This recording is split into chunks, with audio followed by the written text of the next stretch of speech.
simply to replace our traditional media distribution center with a digital delivered content, to replace all media with digital media, to provide cable television on demand to all classrooms.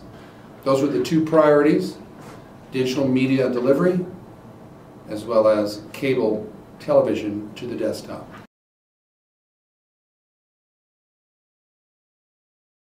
We knew there were some competing players out there, and we looked at all of them, and we actually put out a bid for all of them. When we first began to take a close look at MediaCAST, I guess the key issue was a tool that's focused on K-12, not on the needs of business and industry, and a tool that had a tremendous ease of use as we perceived it, and a tool that could do the kinds of things we wanted it to do.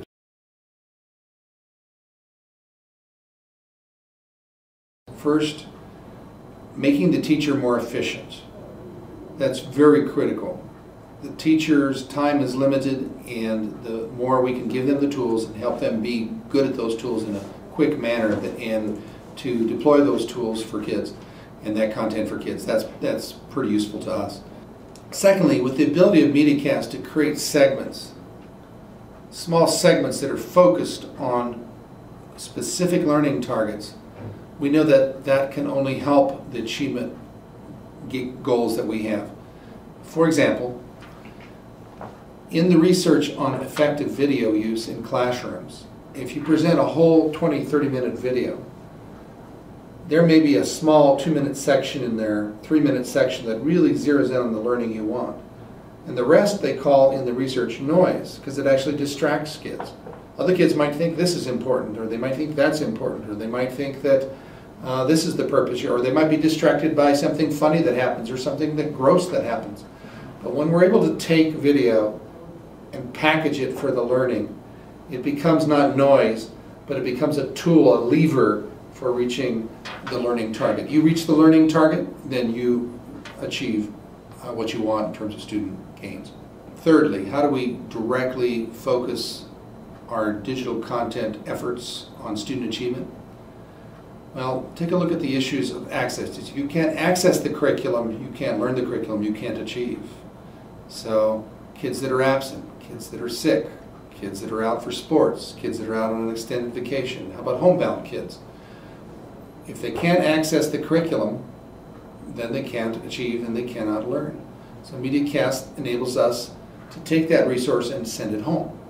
Take that resource and email it to students that may miss it. So one of the real strengths is to build in a school district, and you need to follow this, but to build in a school district the notion of continuity of learning. If you had a fire in a building, a tornado, that, how could we continue some of the instruction that goes on? And MediaCAST enables us to do that. So it helps with continuity and access to learning as well.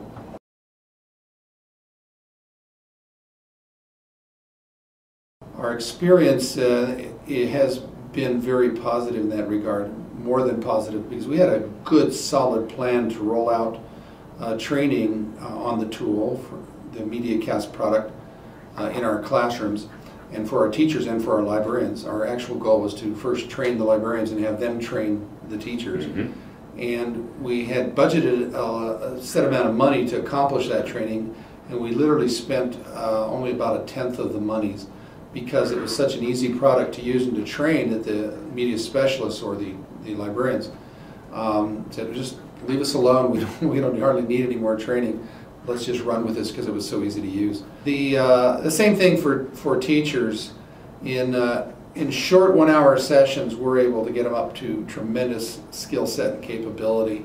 And even in less time, we have one training that we do that has 2 10-minute sections, and it gives them some of the most sophisticated skills they need. It's just very intuitive, very natural.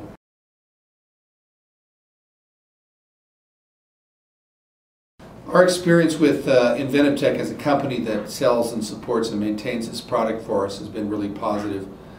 They're there for us. They were there before, they were there during, and they were there after. And the relationships and the caring and the extra effort are just ongoing. and it is appreciated. Schools we need that kind of hand-holding.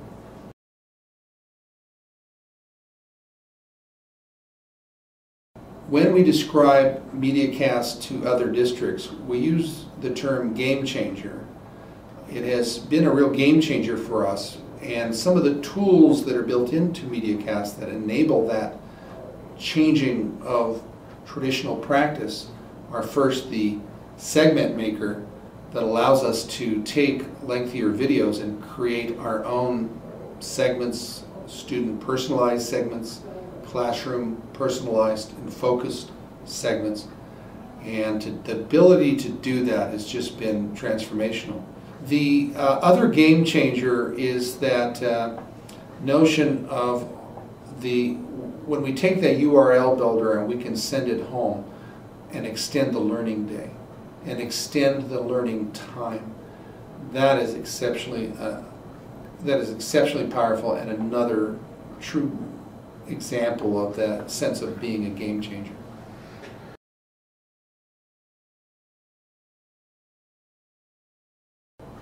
In our district, we don't believe technology is the answer.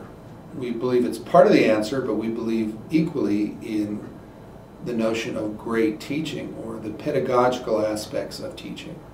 We're far more concerned with the pedagogy of how the technology is used than we are with the technology itself. To us, we have always had that statement, learning first, technology second. So the bottom line that I'm trying to express is that as we moved into MediaCAST, we spent most of our time thinking about how to transform teaching, not about how to push buttons and make features run, because those are frankly pretty easy to use. We spent most of our time concentrating on how to help teachers teach differently, how to have them teach in very creative and powerful ways. We've tried to aim our efforts at specific areas that are so abstract to kids, but through video we can make them concrete. We haven't worried too much about the technology. We haven't said much. I haven't said much about the technology because it is so easy to use that we can concentrate on the real magic of the classroom, which is the quality of teaching and the engagement of the kids.